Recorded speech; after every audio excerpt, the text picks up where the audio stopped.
पुंडलिकाय दातु मुनीन्द्रे समागत्य तिष्ठं तमानन्दकन्दं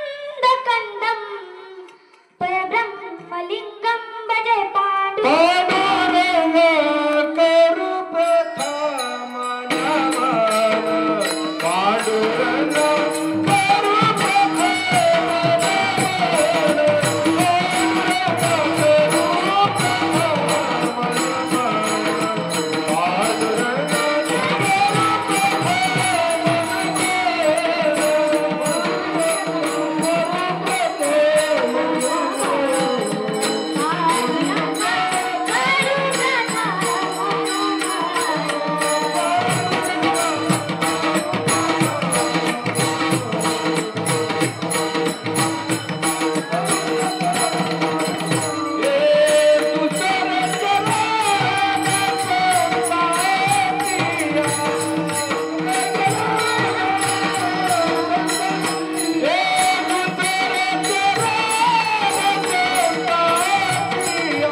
hello hello Radhe Shyam Radhe hello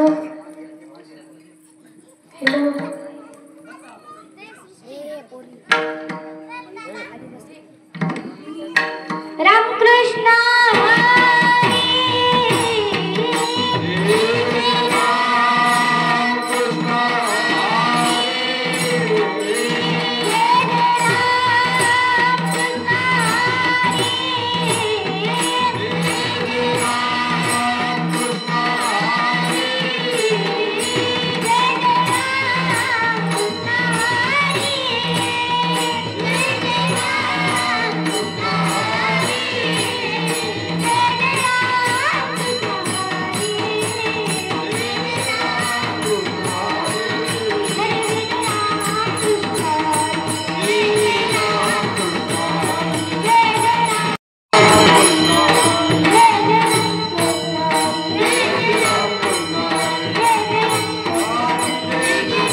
रे गुना ना का तुम्हाला मोरी खाली का चल चल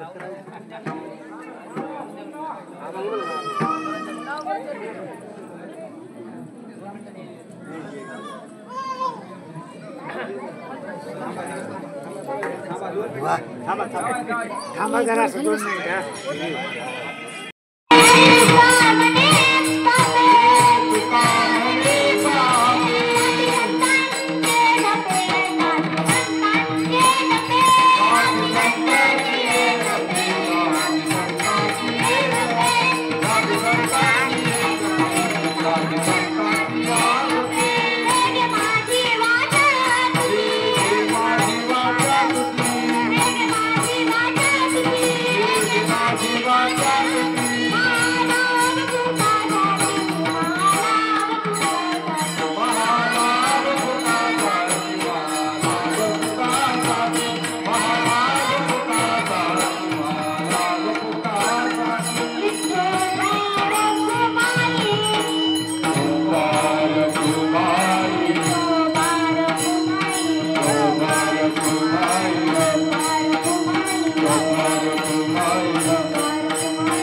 हॅलो हरिभक्त परायण समृद्धीताई समोर म्हणतील त्यांना साथ देतील हरिभक्त परायण गणेश महाराज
विश्रांतीचा ठाव, विश्रांतीचा ठाव, पाये संतांचे भाव, नेगे माझी वाचा तुटी, महालाभ फुकासाठी, तुका म्हणे पापे, तुका म्हणे पापे जाती संतांची झपे, नेगे माझी वाचा तुटी, महालाभ फुकासाठी विठ्ठल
देवा मुक्ताबाई नमो त्रिभुवन पावनी आदत्रय जननी देवाची जय जय श्री राधा रमण जय जय नवल किशोर जय गोपी चित्त चोर प्रभु जय जय माखन चोर 16व्या शतकात एक तारा चमकला 16व्या शतकात एक तारा चमकला जिजाऊच्या पोटी सिंह जन्मला घरी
पुण्यवंत भावे घेता सज्जनांची नावे नेगे माझी वाचा तुटी महालाभ फुकासाठी प्रसंगी प्राप्त कीर्तन रूपी सेवेकरता घेतलेले अभंग तुमचे आमचे गुरु जगद्गुरु तुकाराम महाराज यांचा 4 चरणाचा अभंग आहे. या अभंगात जगद्गुरु तुकाराम महाराज म्हणतात की बाबांनो, तुम्हाला जर पुण्य मिळवायचं असेल किंवा पुण्यवान व्हायचं असेल तर काय करावं लागल? देवाचं किंवा संतांचं नाव घ्यावं लागल. पण आपण घेतात का?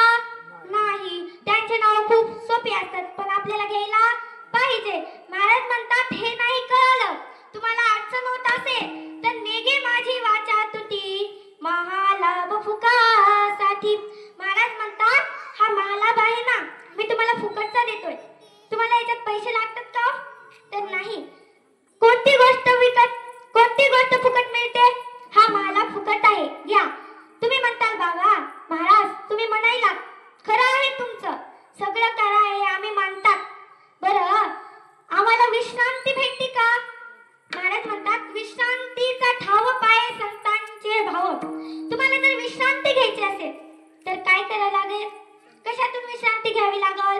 तर संसारातून. बघा महाराज म्हणतात तुम्ही संसार पण करा पण देवाचं नामचिंतन करा.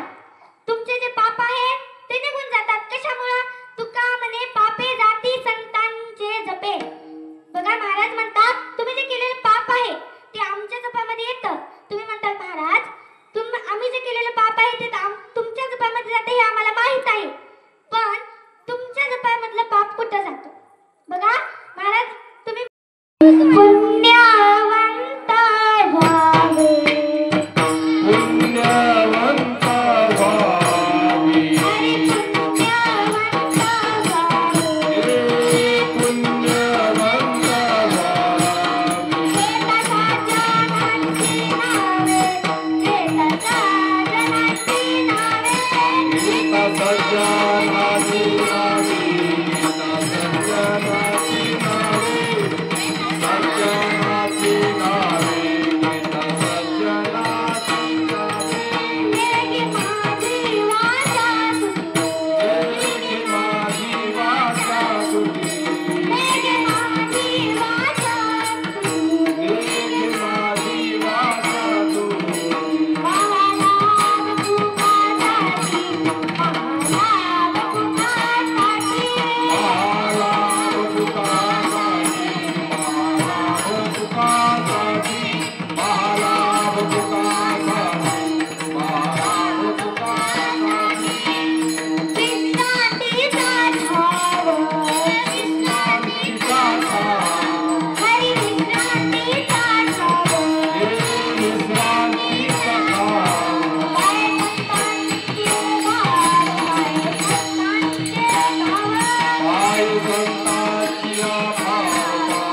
संतांचे भाव, पायी संतांची भाव, पायी संतांची भाव.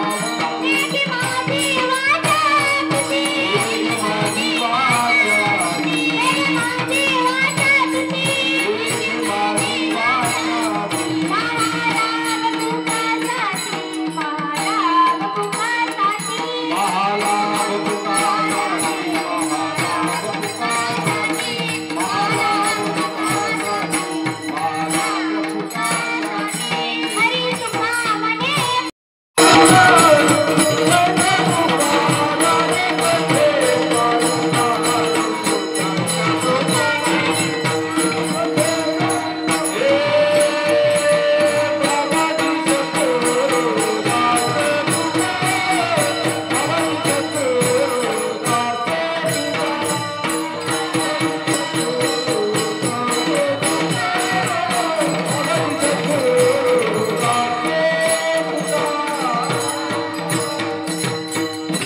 पांडुरंगा करू प्रथम नमन, पांडुरंगा करू प्रथम नमन, दुसरे चरण संतांच्या त्यांच्या कृपा दानी कथेचा विस्तारू.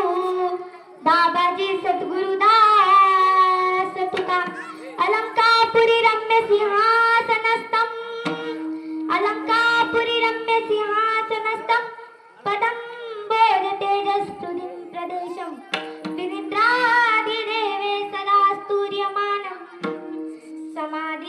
मूर्तिं भजे ज्ञानदेव ज्ञानेश्वरा नमो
तुम्हाला इथं उभंच केलं नसतं.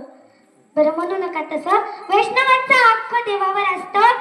म्हणून महाराज म्हणतात तुम्ही पुण्यवंत व्हा. पुण्यवंत व्हा, देवाचं नामस्मरण करा, देवाचं चिंतन करा. तुम्हाला जर पुण्यवंत व्हायचं असेल तर अभंगाच्या पहिल्याच्या पुण्यवंत व्हावे.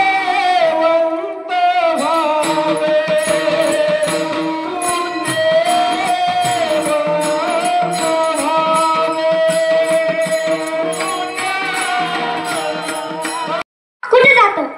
जेव्हा संत चंद्रभागेला स्नान करतात तेव्हा ते पाप चंद्रभागेत जातं. मग तुम्ही जर पंढरीची वारी केली, दर महिन्याला चंद्रभागेला स्नान करीत असताल तर तुमचं महिन्याचं पाप जाऊ शकतं. कारण तुम्हाला सांगते, मग तुम्ही संतांचं नाव घ्यायची गरज नाही. असा अभंगाचा सरळ अर्थ सांगण्याचा प्रयत्न केला. अभंगाचा सरळ अर्थ असेल असे माझे म्हणणे नाही. कारण पक्षी आपापल्या क्षमतेने आकाशात भरारी घेतात. तसेच मी माझ्या बुद्धीच्या नुसार अभंगाचा सरळ अर्थ सांगण्याचा प्रयत्न केला. कीर्तनाला सुरुवात करण्यापूर्वी अल्पसा पर्याय जातो म्हणजे असा सर्वांना ज्ञात आहे, परंतु भक्त्याचं कर्तव्य असतं म्हणून मी माझं कर्तव्य पार पाडते. बघा, दरवर्षीप्रमाणे याही वर्षी चालत असलेला हा गोकुळ काल्यानिमित्त अखंड हरिनाम सप्ताह यातील 7व्या दिवसाची कीर्तन सेवा माझ्याकडे आली. मला इथे कीर्तन करण्याची संधी दिली तेव्हा ते आमचे माधव महाराज, आमचे माधव काका, पुन्हा आमचे बालू काका, पुन्हा आमचे मोतीराम काका, आमचे आनंद काका आणि ते बाबा विनेकरी बाबा, पुन्हा आमचे राजू काका, पुन्हा मला पक्वाजाला साथ करणारे गणेश भैया, विशाल भैया यांच्या सर्व आणि सर्व गावकरी, सर्व वेगवेगळ्या गावचे सर्व गायक मंडळी आणि आपल्या गावच्या सर्व माता माऊल्या, पुन्हा आमचे काका यांच्या सर्वांच्या चरणावरती साष्टांग दंडवत प्रणिपात करते आणि माझ्या कीर्तनाला श्री संताची माता चरणावरी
अंतरी प्रेम सुख विठ्ठला.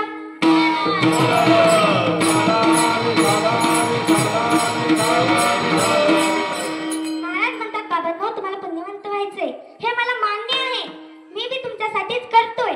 बघा या कलियुगात संत आणि सज्जन कुणाला म्हणायले तो माहित आहे का तुम्हाला? तुमचं कसं माहित मी सांगते ना.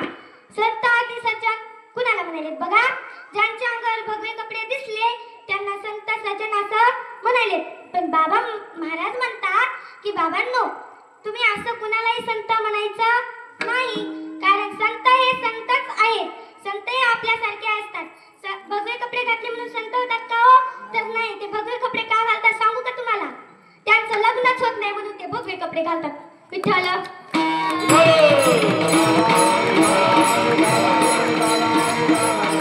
महाराज म्हणतात बाबांनो संत असं कुणालाही म्हणायचं नाही, कारण संत हे संतच असतात. संत कशा प्रकारचे असतात मी सांगते बघा. महाराज म्हणतात वरी भगवा झाला नामे अंतरी वैश्य केला कामे. महाराज म्हणतात तुम्ही वरून बघतात त्यांनी भगवे कपडे घातले का पांढरे कपडे घातले असं बघतात. बरोबर आहे का नाही हो? जाऊ बोलतात का नाही? आहे का नाही? बरोबर आहे का नाही? बघा आमच्या बाबांनी खूप छान उत्तर दिलं. तुमच्या जाऊ का बोलतात की अहो तरी मना जेवण केलेत का? शाबू तर खाला असेल बोलत चला. महाराज म्हणतात बघा संत असं कुणालाही म्हणायचं नाही, कारण संत हे आपल्यासारखे असतात. संतांचं जीवन आपल्यासारखं असतं. कसं ते सांगते कशामुळे संत हे कुणाला म्हणायचं नाही. समुद्र नदी नो हे पेगा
कामानिमित्त बाहेरगावी जात होते. त्यांची आई म्हणायची नामा जा बाळा देवाला नैवेद्य खाऊ घालून ये. आपली आई काय म्हणते हो? बाळा जा देवाला नैवेद्य दाखवून ये. आपले मुलं बरं आपली आई म्हणते फक्त दाखवून ये. आपल्या मुलाला खाऊ घातला लावलं तर कसे खाऊ घालतात ते माहित नाही, दाखवतात तर कसे सांगू का? पुन्हा म्हणसाल माझ्या मुलाला म्हणायली का गई म्हण नका. सांगते बघा म्हण नका सांगू का? तुमच्या मुलाच म्हणाले बघा सांगू का? आपले मुलं काय करतात? देवळात जातात. देवापुढे निवेद्य ठेवायला सांगितला असतो, त्यांनी गपचूप खाली ठेवायचं ना. कसे करतात सांगू का? असं घेतात देवाच्या एकदा नाकात घालतात, एकदा तोंडात घालतात, एकदा कानात घालतात. त्यांचं त्याला समजत नाही बघा. त्यांना समजत नाही. नामदेवरायांची आई म्हणली होती नामा जा देवाला निवेद्य खाऊ घालून ये. नामदेवराय म्हणाले बाबा देव आज मी निवेद्य नेलो, रोज माझे वडील नेत होते, पण देव खाईल का असा प्रश्नात त्यांनी ताट घेतलं आणि देवळात गेले. बघा देवळात गेले. देवळात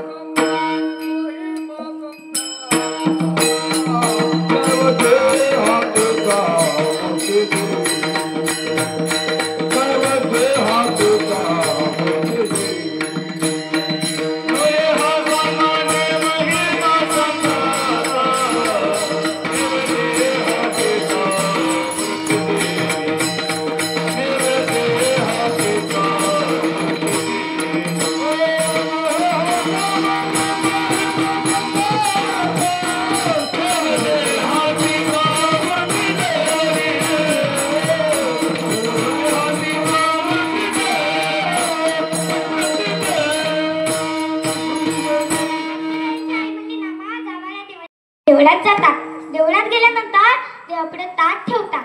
देवाला देवाला म्हणतात देवा बसा. जसं काही ना त्याचे वडीलच आहेत असं म्हणतात देवा बसा असं म्हणतात का हो देवाला कुठं? देवा या बसा असं म्हटले बरं का. मी तुम्हाला उगाच सांगत होते. बघा म्हटले देवा या बसा, मी तुमच्यासाठी नैवेद्याचं ताट आणले. घेऊन आलो नैवेद्याला, एक तरी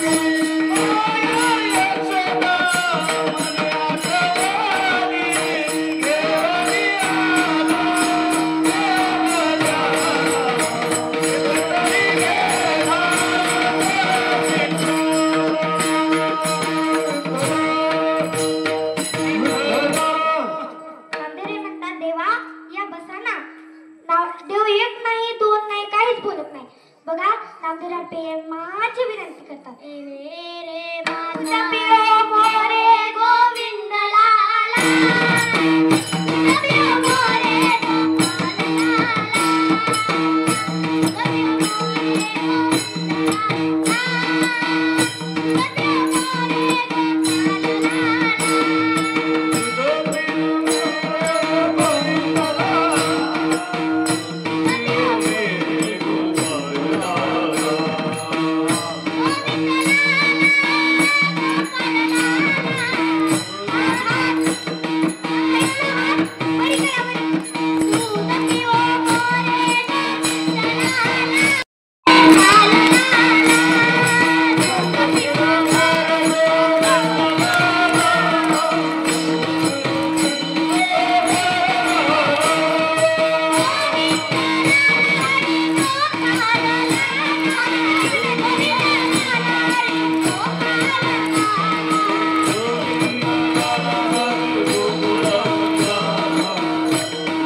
आपले डोके देवाच्या चरणावरती आपल्याला सुरुवात केली. डोक्याला झाली नाम्या सगे देऊतीला झाली नाम्या सगे.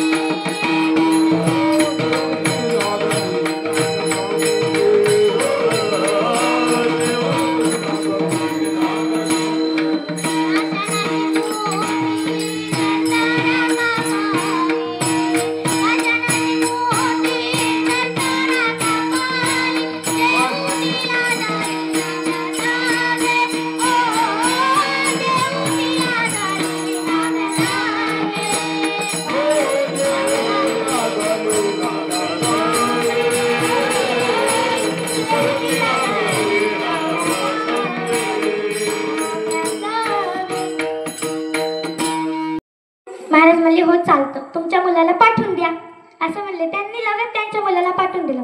आम्ही त्यांच्या घरी गेलात. त्यांनी आम्हाला पाय धुवायला पाणी ते दिलं. बरोबर दिला. संस्कार छान होते. फक्त एकच नव्हते. तुम्हाला अगोदर कळाली असेल, ज्यांना कळाली त्यांना कळाली, आता पुढं कळल. बघा आम्ही घरात बसला सोफा सीटवर. ते काय म्हणाले, अगं पिल्लू पाणी आण बरं ग. पाणी का आलं नाही 1 तास. आम्ही तशाच बसून राहिलो. पुन्हा म्हटले अगं पिल्लू कॉफी आण ग. महाराज म्हटले आम्ही कॉफी घेत नाही, आम्ही चहा घेतात. चहा आण ग. महाराजांना आला होता कट्टाळा, कारण चहा होतो लवकर, म्हणून ते म्हटले चहा का आला नाही. आमचे महाराज म्हटले तुम्ही ना, आम्ही पुढच्या वारीला आलात ना, तुम्ही अगोदरच चहा करून ठेवा, म्हणजे आम्हाला आलं का आलं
आईच्या पाठीमाग जायचा आणि लपायचा. बघा पहिल्या काळातल्या आज्या सांगा बरं, लपायचा का नाही तुमचा मुलगा येऊन पाठीमाग? अहो बोला की.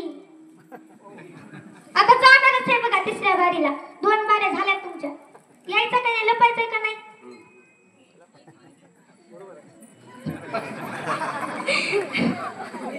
बघा लपायचंय का नाही? आता ना वडिलांसमोर जाऊन काय खातोय तोटा जसं आपण करताल तसं लेकरं करणार आहेत. बघा पहिल्या काळात गुरुजनांचा आदर होता. पहिला आता आमच्या संस्थेतला एक मुलगा होता. बघा आमच्या संस्थेतला एक मुलगा होता. आम्ही कीर्तनाला गेला त्याच्या गावला. तो लपत लपत घराकडे गेला. आलता कीर्तनाला बरं का. मग ते लपत लपत घराकडे गेला. ते दिसलं आम्हाला. आम्ही सांगितलं महाराज येतो. ते त्यांच्या वडिलांनी आम्हाला चहा पियाला बोलवलंच होतं. मग आम्ही जाऊ लागलात. उन्हाळ्याचे दिवस होते म्हणून म्हणले थंड करा, असं नका करू चहा. पुन्हा आम्ही जाऊ लागलात. त्याचे वडील म्हणाले अरे ते सर येते, ते महाराज यायले तर तू ना लपून बस. मी महाराजाला सांगतो की त्याचं ना लय दुखायले असं सांगतो. ते म्हणला पप्पा तुम्हीच जाऊन लपून बसा. मी महाराजाला सांगतो की माझे आजोबा वारलेत म्हणून मी आलो नाही. विठ्ठल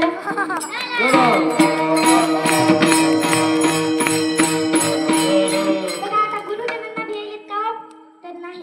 बघा जग सगळं बदलून गेले. बघा हे कशावरून सांगत होते तर आजामेळ्याचं चरित्र सगळ्यांना माहीतच असेल. माहीत नसतं तर ऐकून घ्या. बघा आजामेळ्या नावाचा ब्राह्मण होता. त्याला 1 नाही 2 नाही तर 10 मुली होती. किती? 10. शाबास. 10 मुले होती. बघा 10 मुले असताना एके दिवशी त्याच्या घरी ब्राह्मण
महाराज बाबांना पुण्यवंत व्हायचं असेल तर साधं होऊन जगणार नाही. कसं व्हायचं तर बघा तुम्ही सुद्धा असता. हे पुरुष मंडळ कधी बी इथं मायकात म्हणतात. तुम्हाला इथे येऊन म्हणायला काय होतं? सगळं येतं पण म्हणतात का तर नाही.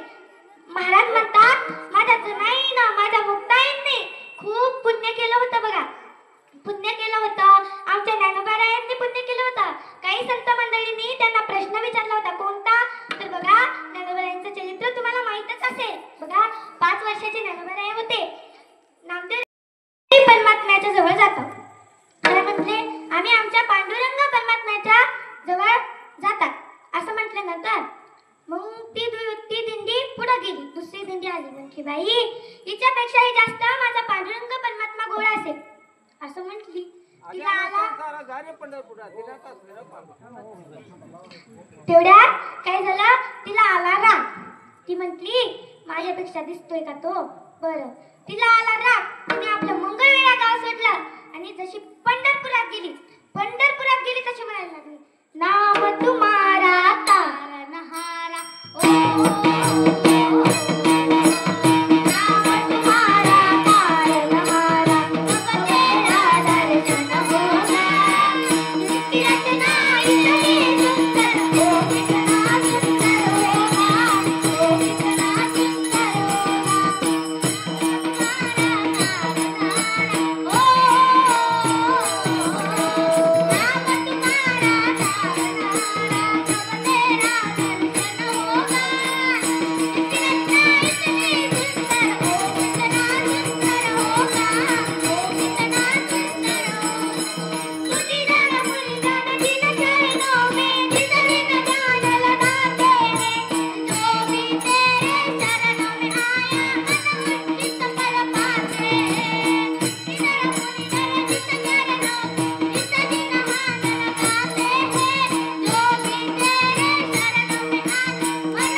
तिथून प्रगट होऊन नामदेवरायांसोबत जेवण करू लागतो. आता हे तुम्हाला पाहिजे होतं ना? बघा ऐका, याची वाट पाहत होतात ना तुम्ही? नामदेवरायांना काही लोकांनी प्रश्न केला की महाराज तुम्ही काय पुण्य केलं? तुमच्यासोबत देवाने दूध पिलं, जेवण केलं. जन्मोजन्मी आम्ही बहु पुण्य केले.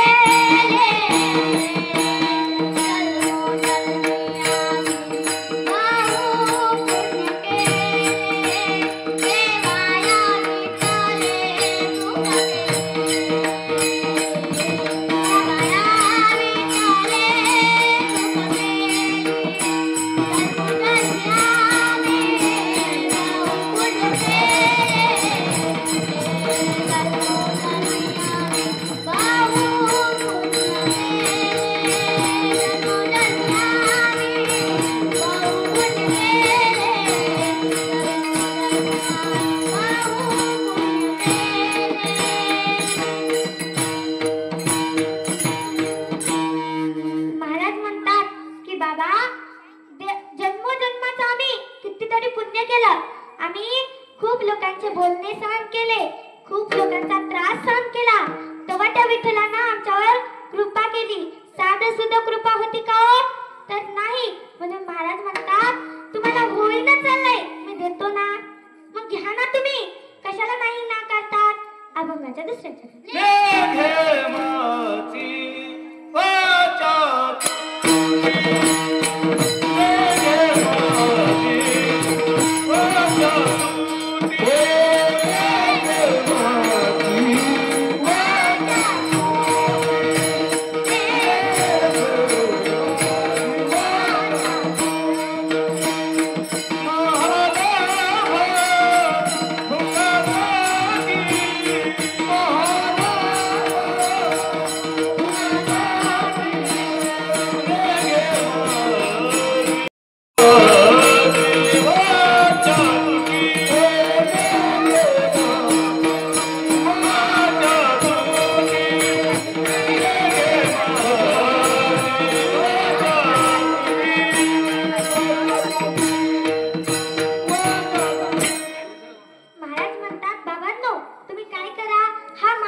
महाराज म्हणतात बघा, पहिला काळ होता का?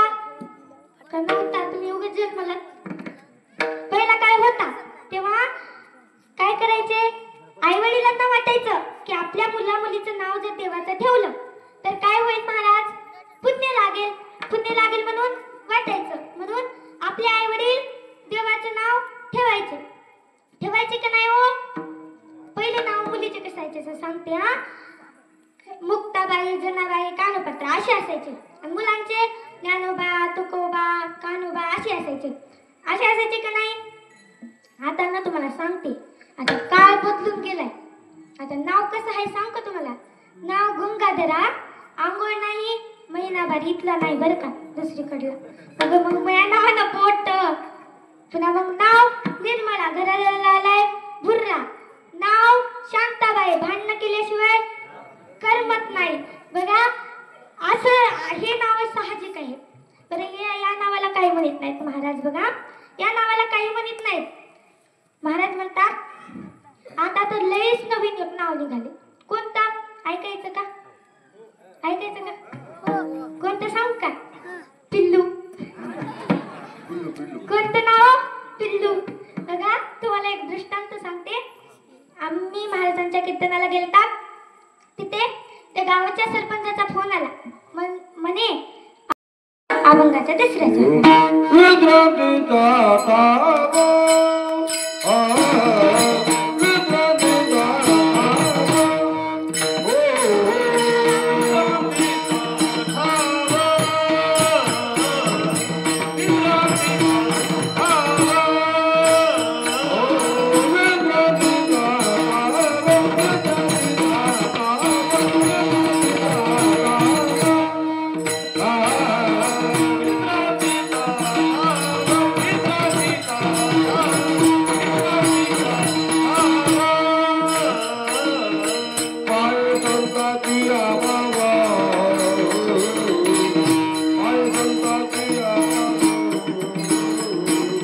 महाराज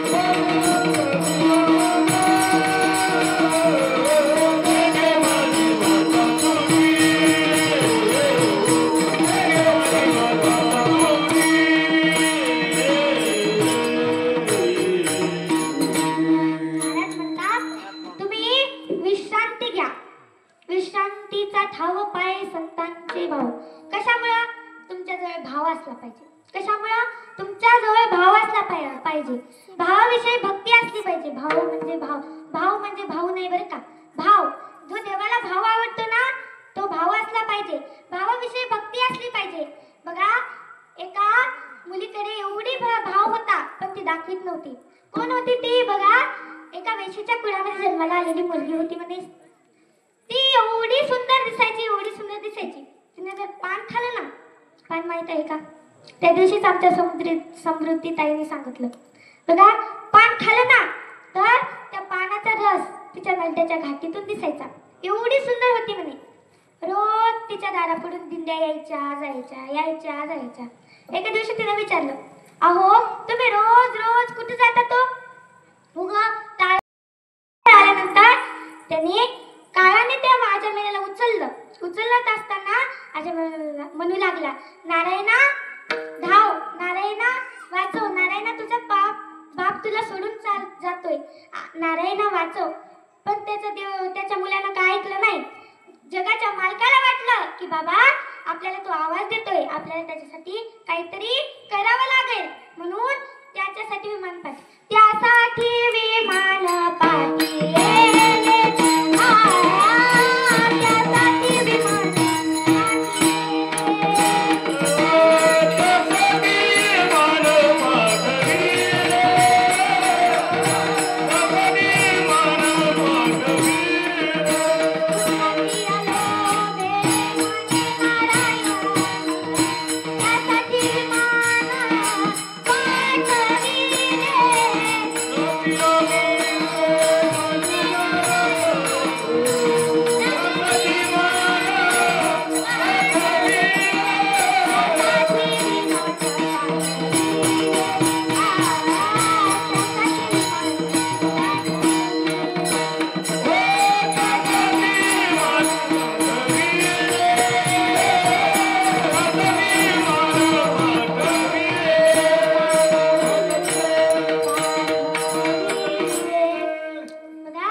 त्यासाठी विमान महाराज म्हणतात, अरे त्याचं पाप तर किती होतं. 10 हंडे त्याच्या पापाने उलटून गेले होते.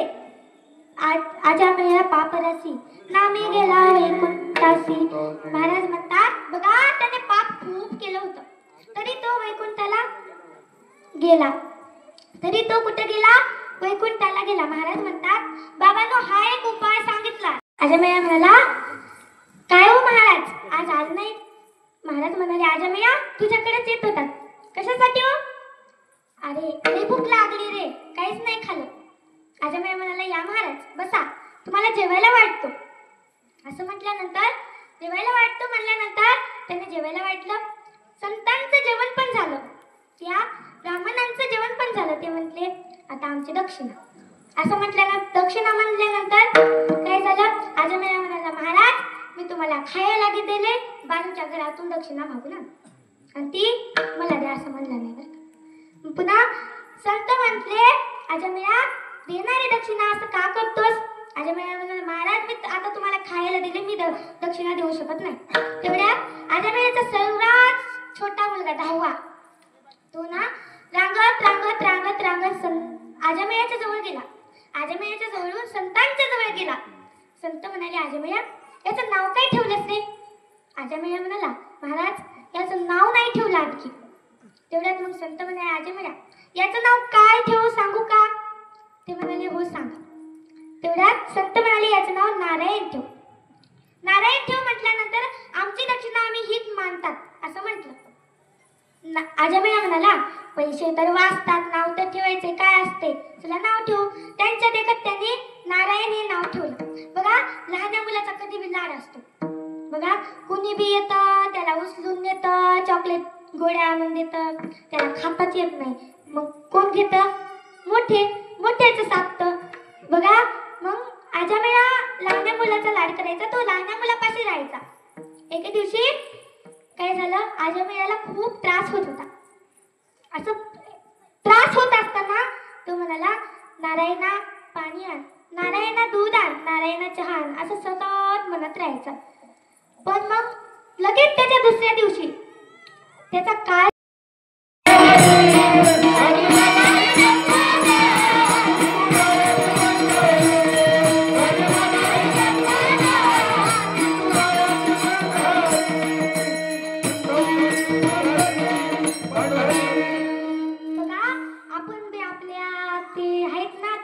धनी मलाही दाखवा ना विठुरायाची पंढरी. म्हणजे तुमचे आहेत ना, म्हणजे तुमचं ते लेकरू आहेत ना, त्यांचे पप्पा जे आहेत ना, त्यांना असं म्हणायचं. बघा, महाराज सांगतात की जीवनात आल्यानंतर एकदा तरी पायी वारी करायची. कशामुळे करायची? तर आपल्याला पुण्य मिळेल, आपले पाप जातील. अभंगाच्या 4थ्या चरणात कामने पापे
थोडा आवड तुला बेलाची आवड तुला बेलाची बेलाच्या पानाची ए भोया शंकरा ए भोया शंकरा वाह आवाज आहे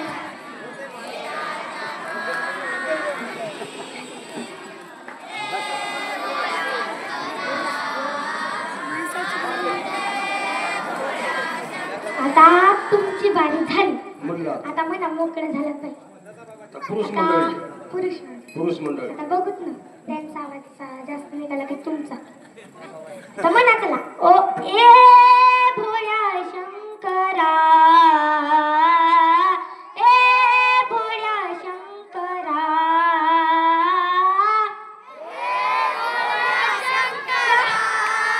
तुम्ही नुसतं आवड तुला बेलाची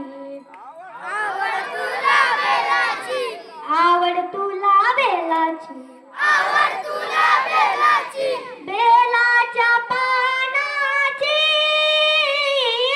ए भोया शंकरा ए भोया शंकरा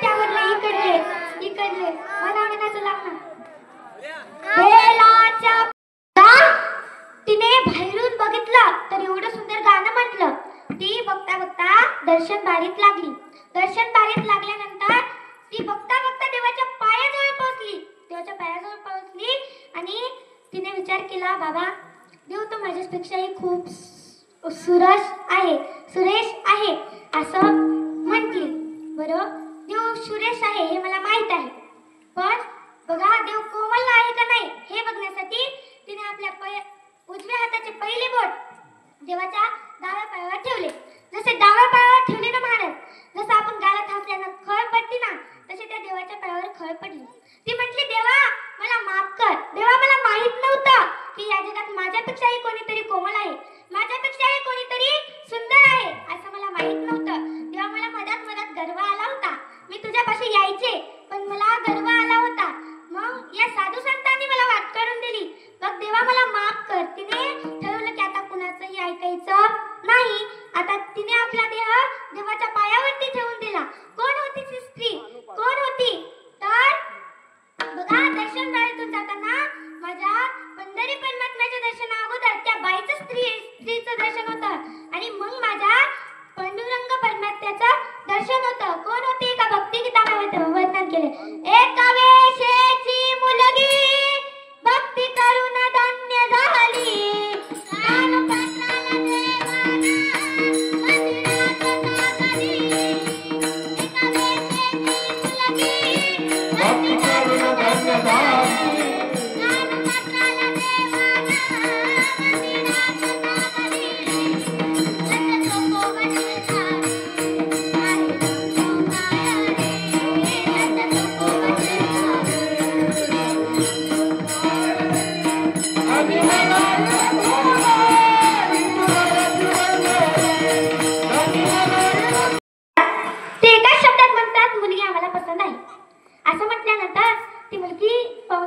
ते म्हणते बाबा का हो तुम्हाला माझ्यापाशी तुमच्यापाशी ठेवायचं नव्हतं का बाबा माझी आई गेली मी आईची सेवा करू शकली नाही मला तुमची तरी सेवा करू द्या तो बाप म्हणाला बाई अगं तुला आज नाही तर उद्या तुझ्या सासरी जायचंच आहे इथं मायरी राहून चालत नाही पोरी तू तुझ्या सासरी जा ती म्हटली बाबा मी जर गेले तुमच्या खाण्याची पिण्याची सोय कशी होईल तो बाप म्हणाला बाया मला एकदा शिकवून जा म्हणजे मी माझं करी लग्नाची तारीख ठरवली 1 महिना पुढच्या महिन्यात 1 तारखेला बरोबर लग्न होतं मुलींनी सगळी तयारी केली बापांनी सगळी तयारी केली ती 1 तारीख जवळ आली दुसऱ्या दिवशी लगेच मुलीचं लग्न होऊ लागलं ती मुलगी म्हणाली बाबा अहो आता माझं लग्न होते बाबा मी तुम्हाला सोडून चालेल. बाबा मला प्रत्येक सणाला न्यायला आलात पाहिजे तुम्ही, प्रत्येक सणाला. ती मुलगी म्हणाली, बाबा मला जावं असं वाटत नाही. बाबा तुम्ही मला सेवा करू दिली नाही, हरकत नाही, पण मला ना प्रत्येक सणाला आणा. बघा असं म्हटल्यानंतर तो बाप म्हणतो, बाळा तुला नक्कीच आणेल, बाळा तुला नक्कीच आणेल, मी नक्कीच तुला सांभाळेल असं म्हणतो. आणि तो बाप त्या मुलीला गाडीत बसून पाठवून देतो. 2-3 दिवसानंतर त्या बापाचं जगणं अशक्य होतं. तो यायचा, कामावून यायचा, पाणी प्यायचं आणि झोपी जायचा, कामाला जाताना पाणी प्यायचं आणि कामावर जायचा. असं त्याने तो म्हणला, आता माझं शक्य नाही, माझं जगणं आता शक्य नाही. त्यांनी फाशी घेतली. बघा मग त्या मुलीला वाटत होतं, बाबा मी म्हटले होते मला जायचं नाही, बाबा मी म्हटले होते तुमच्या सोयी कशी होईल, तुम्ही म्हटलात बाळा होईल तशी होईल. आणि एक चिठ्ठी लिहिली होती, म्हणे वाटतं का की आपला तो शेजारचा मोठा भाऊ, असं वाटतं का? वाटत नाही ना. आपल्या बापाला फक्त वाटतं की बाबा माझा मुलगा मोठा झाला पाहिजे, बाबा माझी मुलगी मोठी झाली पाहिजे, असं फक्त एका बापाला वाटतं. जोपर्यंत बाप आहे ना तोपर्यंत मुलीचा माहेर आहे, जोपर्यंत आई आहे तोपर्यंत मुलीचं माहेर आहे. बघा एकदा का जीवनातून बाप आणि आई गेली ना मग त्यांची किंमत कळून काही उपयोग नाही. बघा तुम्हाला सांगते, एक मुलगी होती महाराज, एक मुलगी होती, एक बाप होता. तेवढ्यात त्याच्या मुलगी आई लहानपणीच वारली होती. लहानपणापासून त्या मुलीला बापाने खूप सांभाळलं. एके दिवशी असं त्याला ती मुलगी मोठी झाली. मोठी झाल्यानंतर काय झालं, असाच एके दिवशी ते दुसरे म्हणाले, अरे तुझ्या मुलीचं लग्न करायचं का रे, मुलगा खूप छान आहे, असं करायचं. त्या बापाला म्हणावं असं वाटत नव्हतं की बाबा माझ्या मुलीचं लग्न करायचंय, कारण त्या मुलीला त्या बापाने त्या हाताच्या फुलावने जपलेलं असतं. मग तिसऱ्या दिवशी असं सतत लोक म्हणायचे. तिसऱ्या दिवशी ते बाप म्हणाला, बाबा हो माझ्या मुलीचं लग्न करायचंय. त्यांनी त्या मुलाला फोन लावून दिला. तो म्हणाला, आम्ही तुमच्या मुलीला परवा दिवशी बघायला येतो. बघता परवा दिवसाचा दिवस आला. दिवस आल्यानंतर तो बाप म्हणतो, मुली उठ बघू, तुला आज पाहुणे बघण्याकरता येणार आहे. त्या मुलीला माहित नव्हतं. ती मुलगी म्हणते, हो का बाबा, तुम्ही मला एवढं वाढू का सांगितलं नाही. बाप म्हणत होता, बाळा माझं सोनू, मला ना कसं वेगळंच होत होतं, तुला सांगतो ना, आता मी माझा सांगून देतोय, उठ बघू, चल स्वयंपाक कर. ती मुलगी छान असा स्वयंपाक करते आणि स्वयंपाक केल्यानंतर बरोबर पाहुण्यांचा फोन येतो. म्हणे 11 वाजता आम्ही बरोबर तिथे पोहोचणार आहोत. अनुष्काताई महाराज यांनी सुंदर पुण्यवंत व्हावे घेता सज्जनाची नावे, नेघे माझी वाचा तुटी महालाभ भुकासाठी. मला तर वाटतंय असं तुम्ही 40-50 हजार रुपये दिलेला महाराज सुद्धा एवढी व्यवस्थित अभंगाची मांडणी तुमच्या समोर मांडणार नाही. ते काहीतरी कचरा सांगेल आणि गावातून 50 हजार रुपये घेऊन जाईल. पण लोकांना अभंगाची मांडणी काय हे कळो का न कळो, पण लोक म्हणतात नंबर 1 कीर्तन झालं. तो 50 हजार नेतो, तुम्ही नंबर 1 म्हणता. पण आताच अनुष्काताई महाराजांना काय सांगितलं, एकदम व्यवस्थित अभंगाची मांडणी आपल्या समोर मांडलेली आहे.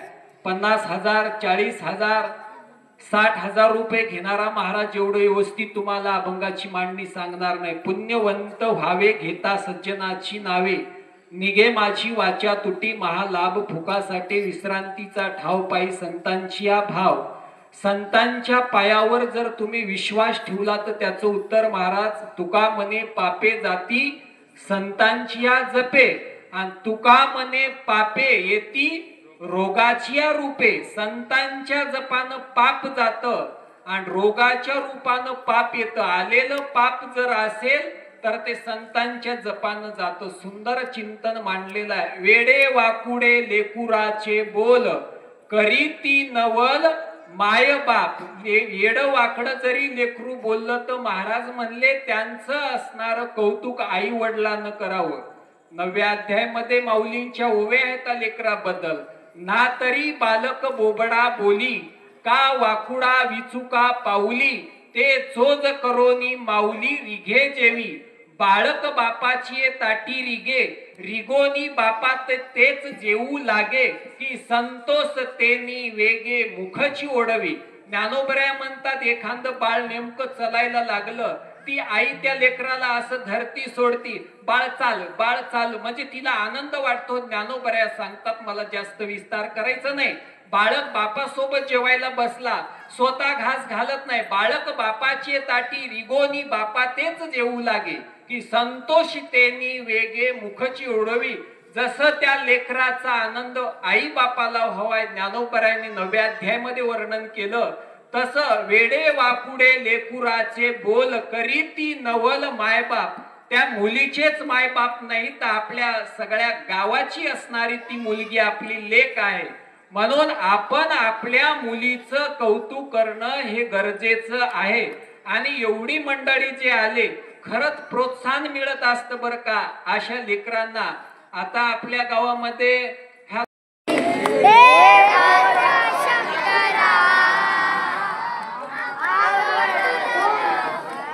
मला कळालं तुम्ही देवाची भक्ती करण्यात एक नंबर आहात, पण आता नाही. घरी गेल्यानं सुद्धा अशीच भक्ती करायची. कारण बघा तुमचे पापा जळून जातील. विठोबा रखुमाई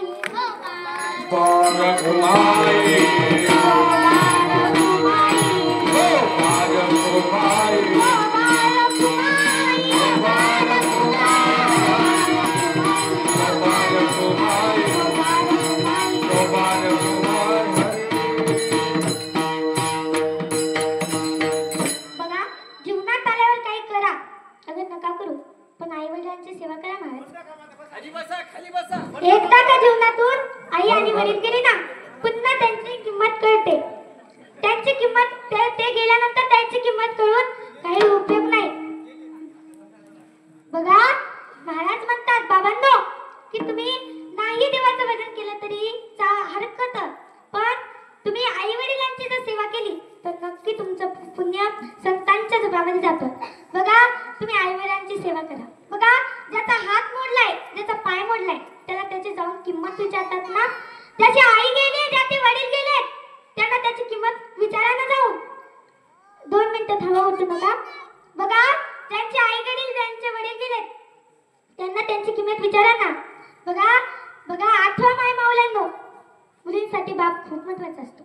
आठवा माय माऊल्यांनो, जेव्हा तुमच्या लग्नाची पहिली रात्र होती, 4-5 जणी मैत्रिणी तुमच्या हातावर मेहंदी काढत होत्या, हो का नाही हो?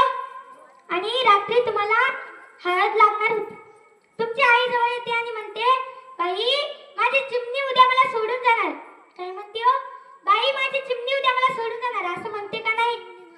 आपण सहज येतात, आई हो ग हे करा आहे, पण तू एवढं लढतीस, बाबाला काही वाटत नाही का हो?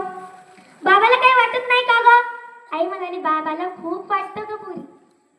ती मुलगी म्हणते, आई बाबाला काहीच वाटत नाही ना ग, बघ ना तू किती लढतेस, बाबा काहीच लढत नाहीत ना ग, माझ्यावर प्रेम नाही ना ग बाबाचा, असं म्हणते. आणि ती बाबापाशी जाते. तो बाप उद्याच्या लग्नाची तयारी पाहत असतो. बापापाशी जाते आणि म्हणते, बाबा बघा ना आई किती लढते, तुम्हाला काही वाटत नाही का? मी उद्या तुम्हाला सोडून जाणार, मी उद्या तुमच्यापाशी नसणार. बघा आले तर एखाद्या सणाला येणार, तुम्ही नसताल तर येणार बी नाही. बघा तुम्हाला काही वाटत नाही का?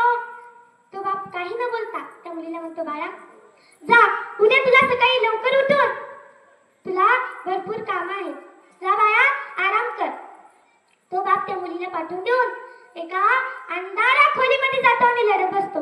बघा बाप हा खूप प्रेम करतो. तुम्हाला वाटतं ना माझा बाप काहीच प्रेम करत नाही. आई आपल्या वरून दाखवते, बाप हा मनात ठेवतो. बघा बाप स्वाभिमानी बाण्या त्याचा, त्याच्या हृदयात सुद्धा लाजाळूची संवेदना. बाप घराचा तो पाया, आई कळस त्यावरी जेव्हा खेचा तो हा पाया, रडवीत बाप. बघा बाप फक्त चार वेळेस लढतो. कधी कधी बघा जेव्हा त्याच्या मुलीचं लग्न ठरतं तेव्हा, जेव्हा त्याची मुलगी सासरी जाते तेव्हा, आणि जेव्हा त्याची मुलगी विद्वान होते तेव्हा, आणि चौथ्या बारीत जेव्हा ज्या मुलांना त्याने तळहाताच्या फोडावाने जपलं, ज्या मुलाला त्याने गल्ली ते दिल्ली खांद्यावर बसून दाखवली, बघा बघा तेच मुले त्या बापाला आज घराबाहेर काढत असतील, तर तो बापरट बाळा तुझी आई अजून आहे. तिथं चिठ्ठीवर लिहिलं होतं या गावला आहे. ती म्हटली बाबा माझी आई असून मी आता काय करू. तुम्ही गेलात ना, बघा माहेर बाप गेला तर ती मुलगी त्या मुलीला कुणीच न्यायला आलं नाही. बघा बाप गेला तर हक्काचा मुलाही जातो. म्हणून बघा महाराज म्हणतात बाबांनो आई वडिलांची सेवा करा. मला एवढंच सांगायचंय, काही करा आधी नका करू पण आई वडिलांची सेवा करा. जे योग्य असेल ते माझे गुरुवर्य हरिभक्त परायण गोविंद महाराज म्हणते, जे अयोग्य असेल ते माझे बुद्धीचे दोष म्हणून सोडून द्या. मी तुमचीच बहीण आहे, मी तुमचीच लेक आहे, मी तुमचीच नात आहे असं समजा, आणि सगळं काही जे अयोग्य असेल ते इथे सोडून द्या, आणि जे योग्य असेल ते घराकडे घेऊन जा. माता महादेवाचं भजन घेऊन जा. ज्ञानेश्वर माऊली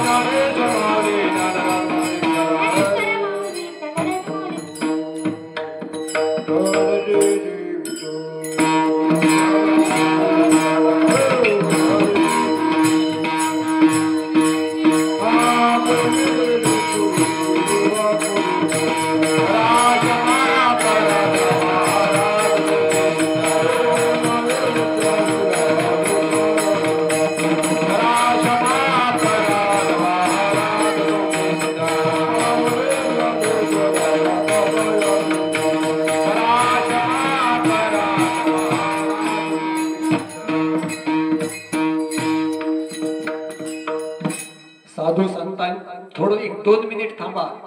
साधू संतांच्या आशीर्वादाने चालत असलेला हा आपला अखंड हरिनाम सप्ताह, आणि या सप्त्यामध्ये आज